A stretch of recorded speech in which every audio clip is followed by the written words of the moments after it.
Raghuramakrishnaraju custodial torture కేసులో ఆ బీహార్ క్యాడర్కు చెందినటువంటి ఐపీఎస్ అధికారి సునీల్ నాయక్ని అధికారులు విచారిస్తున్న సంగతి మనందరికీ తెలిసిందే. అయితే పూర్తిగా మొదటి 2-3 రోజులు పూర్తిగా విచారణకైతే సహకరించకపోవడంతో నిన్న జరిగినటువంటి విచారణలో పూర్తి ఆధారాలను సునీల్ నాయక్ ముందుంచి ప్రశ్నించడం అయితే జరిగింది. దానికి తెలియదు, గుర్తులేదు, ఏమో అని తప్పించుకునే ధోరణిలో సమాధానాలు చెప్పినట్టుగా అయితే మనకి తెలుస్తుంది. ముఖ్యంగా రఘురామకృష్ణరాజు మీద కంప్లైంట్ వచ్చినట్టుగా ఎఫ్ఐఆర్లో 9:30 గంటల సమయంలో నమోదైతే 8 గంటల సమయంలోనే మీరు హైదరాబాదు వెళ్ళాలి అని చెప్పి ఎలా ఆదేశాలు ఇచ్చారు, కంప్లైంట్ రాకముందే పోలీసులను ఎలా రెడీ చేశారనే ప్రశ్నకైతే ఆయన సమాధానం చెప్పలేదు. అలాగే ముందు రోజు రఘురామకృష్ణరాజు మీద కంప్లైంట్ ఈ రోజు ఉదయం 9:30కు వస్తే ముందు రోజు రాత్రే ఆయన ఇంటి వద్ద ఎందుకు రెక్కీ నిర్వహించారు, ఎందుకు పోలీసులను పంపి ఆయన కదలికలను ఫాలో చేశారనే ప్రశ్నకు కూడా ఆయన సమాధానం చెప్పలేదు. ఇక కోర్టు ఆదేశాల మేరకు రఘురామకృష్ణరాజుని ప్రభుత్వ ఆసుపత్రికి తీసుకువెళ్లిన సమయంలో మీరెందుకు వెనకమాల వెళ్ళారు అనే ప్రశ్నకు కూడా ఆయన సరైన సమాధానం ఇవ్వలేదు. విఐపి కాబట్టి వెళ్ళానని చెప్పి చెప్తున్నారు. బేసిక్గా రఘురామకృష్ణరాజు ఈ వ్యవహారంలో ఫిర్యాదుదారుడు సిఐడినే. అప్పట్లో ఫిర్యాదు చేసిందే సిఐడి, ప్రత్యేకించి ఎవరో ఒక వ్యక్తి వచ్చి ఫిర్యాదు చేసిన కేసు కాదు అది. సో సిఐడి ఫిర్యాదు ఆధారంగానే నమోదు చేసినటువంటి కేసు అది. మరి మీరు ఫిర్యాదుదారుడుగా ఉన్నారు, కోర్టులో మీరు ఆయన్ని చిత్రహింసలకు గురి చేశారనే వాంగ్మూలం ఇచ్చిన తరువాత కూడా మీరెందుకు ప్రభుత్వ ఆసుపత్రికి వెళ్ళారు, రికార్డులు తారుమారు చేయడానికి వెళ్ళారా, డాక్టర్లతో ఏం మాట్లాడారనే ప్రశ్నలకు ఆయన సూటిగా సమాధానం చెప్పకుండా డొంక తిరుగుడు సమాధానం అయితే చెప్పినట్టుగా తెలుస్తుంది. అంతకుముందు పోలీస్ అధికారులు ఇచ్చినటువంటి వాంగ్మూలాలు ఆయన ముందు పెట్టి ప్రశ్నించినప్పుడు ఆయన సమాధానం చెప్పలేదు, ఏమో నాకు తెలియదని తప్పించుకున్నాడంట. ఏం వాంగ్మూలాలంటే ఈరోజు ఉదయం 9:30 గంటలకు ఎఫ్ఐఆర్ నమోదైంది అని రాశారు అందులో. బట్ 8:30 గంటల సమయంలోనే హైదరాబాదు వెళ్ళడానికి సిద్ధంగా ఉండాలని చెప్పి ఆదేశాలు ఇచ్చారు. సో అది ఎప్పుడు చెప్పారు? కింది స్థాయి అధికారులను విచారించినప్పుడు వాళ్ళ విచారణలో మాకు 8-8:30 గంటల్లో వెళ్ళాలని చెప్పారండి అని చెప్పి పోలీస్ అధికారులు వాంగ్మూలం ఇచ్చారు. సో వాటిని సునీల్ నాయక్ ముందు పెట్టి ప్రశ్నిస్తే ముందు ఇలాగ మరి 8:30కే మీరు వెళ్ళమన్నారని వాళ్ళు చెప్తున్నారు. ఎందుకు 8:30కి వెళ్ళమన్నారంటే ఏమో వాళ్ళు ఏ పని మీద వెళ్ళారో నాకు తెలియదు అంటే పూర్తిగా డొంక తిరుగుడు సమాధానం. అంటే ఈ సమాధానాలను బట్టి స్పష్టంగా ఒకటి అర్థమవుతుంది, సునీల్ నాయక్ పాత్ర 100కి 100% ఉంది. 100కు 100% సునీల్ నాయక్ పాత్ర ఉంది. ఎందుకంటే ఏ ఒక్కదానికి కూడా కరెక్ట్ సమాధానాలు చెప్పట్లా. ఆయన సిఐడి కీలకాధికారిగా ఉండి కూడా పోలీస్ అధికారులు ఏం చేశారో నాకు తెలియదని చెప్తున్నాడు. పైగా రఘురామకృష్ణరాజుకి ఆ హార్ట్ సమస్య ఉందని మీకు తెలుసా లేదా అంటే అరెస్ట్ సమయంలో తెలుసని చెప్పాడు. మరి తెలిసినప్పుడు తరువాత ఆయన ఆరోగ్య సమస్య గురించి మీరు ఎందుకు ఆరా తీయలేదని అడిగితే దానికి ఆయన దగ్గర సమాధానం లేదు. అంటే ఒక వ్యక్తిని మనం అరెస్ట్ చేసినప్పుడు అనారోగ్యంతో ఉన్నాడని తెలిస్తే జాగ్రత్తలు ఎక్కువ తీసుకోవాలి. బట్ రఘురామకృష్ణరాజు వ్యవహారంలో ఎందుకు అలా తీసుకోలేదు అనే ప్రశ్నకు కూడా నిన్న సునీల్ నాయక్ అయితే సమాధానం ఇవ్వలేదు. మొత్తంగా డొంక తిరుగుడు సమాధానాలతో తప్పించుకునే ప్రయత్నం అయితే చేసినట్టుగా తెలుస్తుంది. దీనికి సంబంధించిన వార్త ఒకటి వచ్చింది, ఒకసారి చూద్దాం. అది కుట్రలో భాగం కాదా? ఎఫ్ఐఆర్ నమోదుకు గంటన్నర ముందే అరెస్టుకు ఎలా రెడీ అయ్యారు, గంట ముందే హైదరాబాద్కు ఎలా పయనమయ్యారు, కస్టోడియల్ టార్చర్ పై వైద్య పరీక్షలకు తీసుకువెళ్తే అక్కడకు మీరెందుకు వెళ్ళారు, రఘురామ కేసులో సునీల్ నాయక్ పై ప్రశ్నల వర్షం, సూటిగా స్పష్టంగా సమాధానాలు చెప్పని ఐపీఎస్. 3వ రోజు కూడా ఇది మొన్న ఆదివారం నాడు విచారణ సహకరించలేదు. సో విచారణ అనంతరం బయటకు వస్తున్నటువంటి సునీల్ నాయక్ను మనం ఇక్కడైతే చూడొచ్చు, సివిల్ డ్రెస్లో ఉన్నటువంటి వ్యక్తి. సో అసలు ఏం జరిగింది అనేది విచారణలో ఒకసారి మనం ఇక్కడ చూస్తే నాటి నరసాపురం ఎంపీ ప్రస్తుత అసెంబ్లీ డిప్యూటీ స్పీకర్ రఘురామకృష్ణరాజును వైసీపీ ప్రభుత్వ హయాంలో కస్టోడియల్ టార్చర్కు గురి చేసిన కేసులో నిందితుడైన బీహార్ క్యాడర్ ఐపీఎస్ అధికారి సునీల్ను 3 రోజుల పాటు విచారణలో సూటిగా సమాధానాలు చెప్పకుండా తప్పించుకునే ప్రయత్నం చేశారు. హైకోర్టు ఆదేశాల మేరకు ఈ నెల 5 నుంచి కూడా గుంటూరు సిసిఎస్ పోలీస్ స్టేషన్లో విచారిస్తున్న సంగతి తెలిసిందే. అయితే మొదటి 2 రోజుల విచారణకు సహకరించకపోవడంతో 3వ రోజు పక్కా ఆధారాలతో సూటిగా ప్రశ్నించినా కానీ తెలియదంటూ తప్పించుకునే ప్రయత్నం చేసినట్లుగా సమాచారం. విచారణాధికారి అయినటువంటి దామోదర్ ఆధారాలను సునీల్ నాయక్ ముందుంచి ప్రశ్నించారు.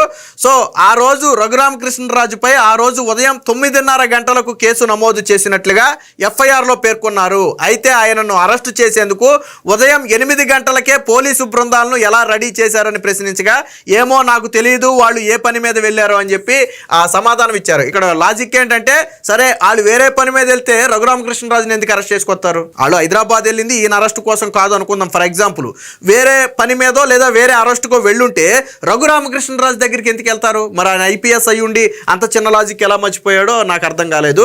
మరి ముందు రోజే హైదరాబాద్ లోని రఘురామ ఇంటి వద్ద రెక్కీ నిర్వహించారు కదా, ఆ విషయం మీకు తెలుసా అంటే నాకు తెలియదని సమాధానం ఇచ్చాడు. బట్ ఈయన ఆదేశాలు లేకుండా సిఐడి అధికారులు రఘురామకృష్ణరాజు వద్ద ఇంటికాడ ఏం పని? ఇప్పుడు ఆయన అరెస్ట్ చేయాలనే ఉద్దేశం ఉండుండకపోతే సిఐడి అధికారులు ఎందుకు వెళ్ళి అక్కడ రెక్కీ నిర్వహించాలి?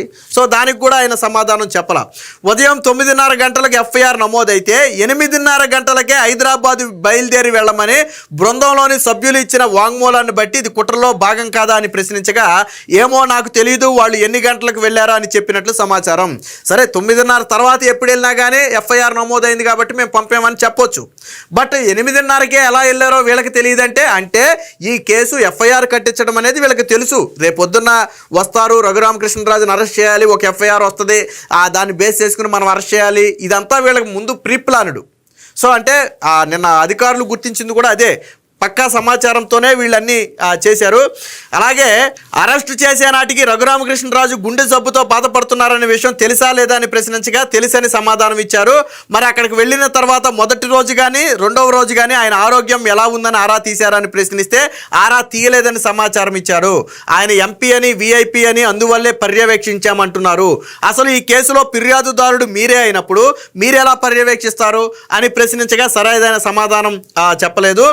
అలాగే సిఐడి కార్యాలయంలో తనపై కస్టడీలో హత్యాయత్నం జరిగిందని, చిత్రహింసలకు గురి చేశారని మెజిస్ట్రేట్ ముందు రఘురామకృష్ణరాజు గాయాలను చూపించిన తరువాత రోజు జీజీహెచ్ వైద్య పరీక్షలకు తీసుకెళ్లమని మెజిస్ట్రేట్ ఆదేశించిన విషయం మనందరికీ తెలిసిందే. అయితే రఘురామకృష్ణరాజును వైద్య పరీక్షలకు జీజీహెచ్కి తీసుకువెళ్లే సమయంలో ఆరోపణదారుడుగా ఉన్న మీరు, ఫిర్యాదుదారుడుగా ఉన్న మీరు ఎందుకు వెళ్ళారు అని ప్రశ్నిస్తే ఆయన విఐపి కాబట్టి వెళ్ళానని చెప్పి డొంక తిరుగుడు సమాధానం తప్పించుకునే ప్రయత్నం చేశారు.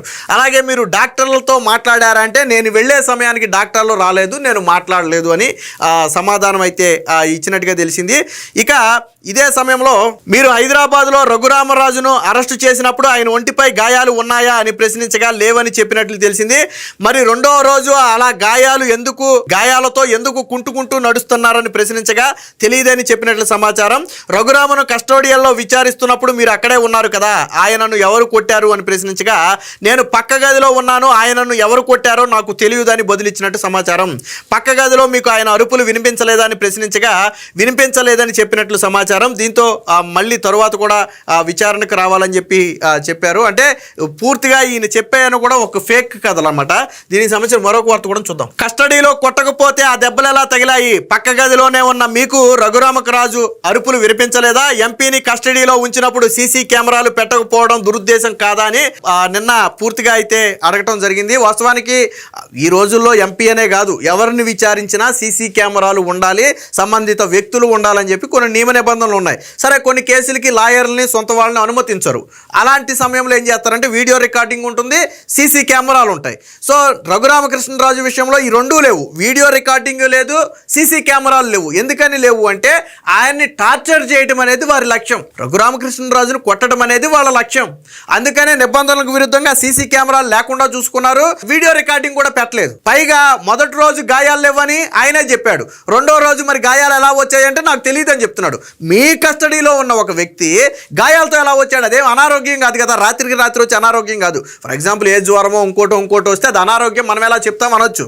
బట్ కాళ్ళ మీద గాయాలు అనేవి మీరు అరెస్ట్ చేసినప్పుడు లేని గాయాలు తర్వాత ఎలా వచ్చాయి? దానికి సమాధానం చెప్పాలి కదా.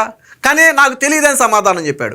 మళ్ళీ పక్క గదిలో నేను కూర్చున్నాను, రఘురామ్ ఒకటి ఒప్పుకున్నాడు, ఆయన ఎవరు కొట్టారో నాకు తెలియదు అంటే కొట్టారు అనేది మాత్రం వాస్తవం ఒప్పుకున్నాడు. బట్ ఎవరు కొట్టారో నాకు తెలియదు, నాకు అరుపులు వినిపించలేదు, నేను పక్క గదిలో ఉన్నా. ఇది నిన్న ఆయన చెప్పినటువంటి పొంతం లేని సమాధానాలు. ఏదేమైనా మొత్తంగా ఈ త్రిపుల్ కేసులో ఐపీఎస్ అధికారి మెడకైతే బలంగా ఉచ్చు బిగుసుకోబోతుంది. రేపటి రోజున వీటి ఆధారంగా పూర్తిగా సహకరించలేదనే ఉద్దేశంతో రేపొద్దున అరెస్టు చూపించడం కోసం కోర్టు అనుమతి కూడా తీసుకుని ఆ కస్టడీలోకి తీసుకునే అవకాశం కూడా ఉందని చెప్పి ఊహాగానాలు అయితే వస్తున్నాయి. మొత్తంగా ఏది ఏమైనా రఘురామకృష్ణరాజు వ్యవహారంలో ఐపీఎస్ అధికారి సునీల్ నాయక్ మాత్రం ప్రశ్నలు చెప్పకుండా దాటవేసినట్టు స్పష్టంగా అర్థమవుతుంది.